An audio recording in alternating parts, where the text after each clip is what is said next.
In my first lecture of MSc Chemistry CBCS.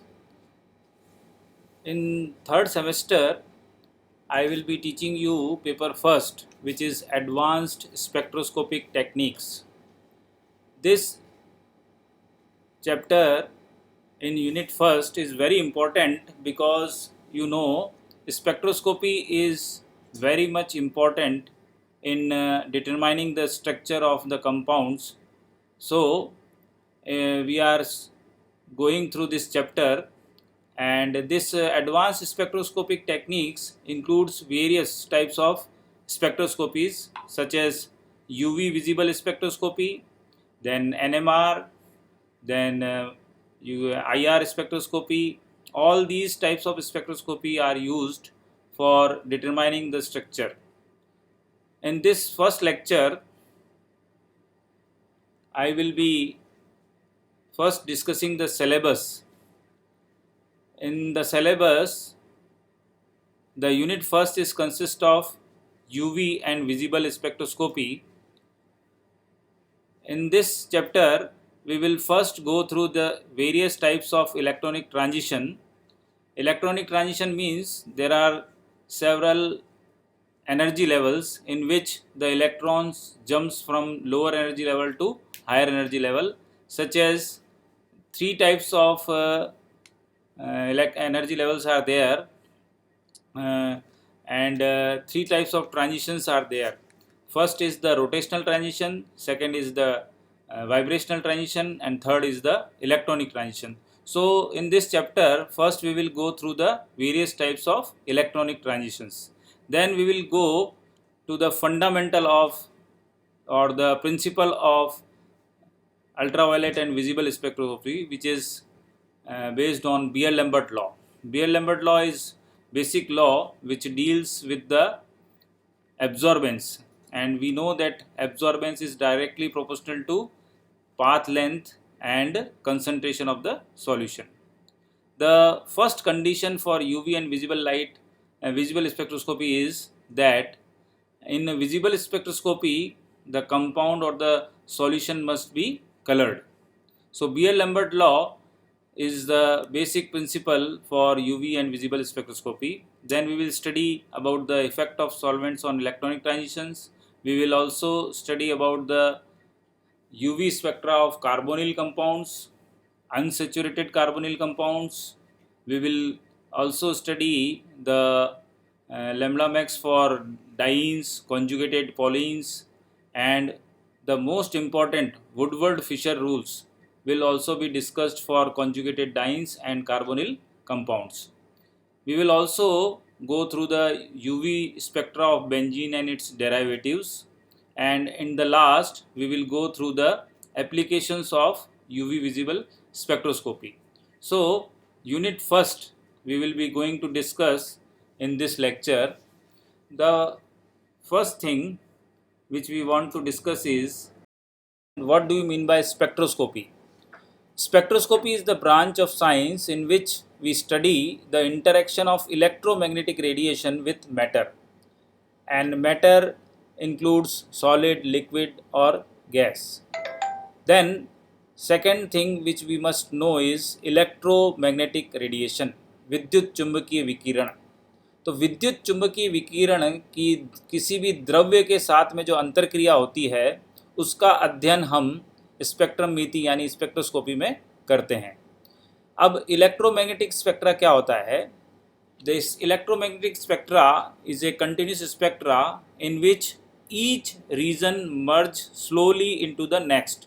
That means, first of all, if UV is there, then it will be continuing with visible, and after visible we will be going through IR radiation. So there are several types of regions, and according to that the spectroscopy is divided into different types of spectroscopy. Now here these regions are measured in nanometer or micrometer or angstrom. 1 nanometer is equal to 10 raised to power minus 9 meter or 10 angstrom. And this UV region, which is from which ranges from 1000 angstrom to 4000 angstrom is further divided into two parts. यानी UV जो अपनी range है उसको हमने पुनः दो भागों में डिवाइड कर रखा है. जो पहला पार्ट है, first part is vacuum UV region. Vacuum UV region is the region from 10 nanometer to 200 nanometer. So the wavelength from 10 nanometer to 200 nanometer, this part will be covered under vacuum UV region.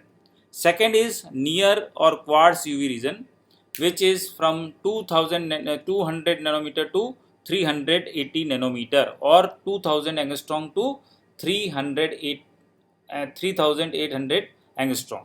So UV range is further divided into two parts. First is the vacuum UV region and second is the near or quartz UV region. Now we will go through the electromagnetic spectra. This figure which you are seeing in this slide shows that wavelength is continuously increasing from left to right, and as the wavelength increases the energy decreases. That means wavelength is indirectly proportional to energy. The highest wavelength we will go through radio waves, microwaves. So the gamma rays have the least wavelength but it has immense energy. So high energy but very low wavelength. This is gamma rays. Then comes the X-rays. You know, X-rays is used for getting X-ray, and it can penetrate through our body because of the low wavelength and high energy.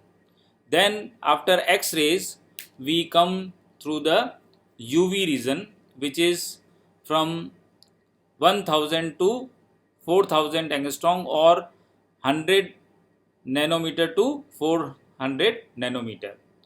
And after this UV spectra or UV region, we come through the visible region. This visible region is from 380 nanometer to 780 nanometer, or you can say 4000 angstrom to 8000 angstrom. This UV region is also again divided into two, UVB and UVA, which is shown in this diagram. So UVA, B, C. C is your vacuum region, and this UVB, which is this particular type of electromagnetic radiation can cause burning, and this UVA is also called as aging. It produces aging also. That's why it is further divided into. So we had earlier studied that it is divided into two parts. Now we are in this figure, we are seeing that it is divided into three parts, and both this energy is sufficient to damage the DNA. So electromagnetic radiation then moves to infrared radiation, then microwave radiation and the radio region. So radio waves will have very high amount of wavelength but very less energy. Then we are also seeing this one more factor here, which is frequency. So frequency is also indirectly proportional to wavelength, but it is directly proportional to energy. So energy and frequency both are directly proportional, whereas wavelength and energy are indirectly proportional. Wavelength and frequency are also indirectly proportional. So this is about electromagnetic spectra.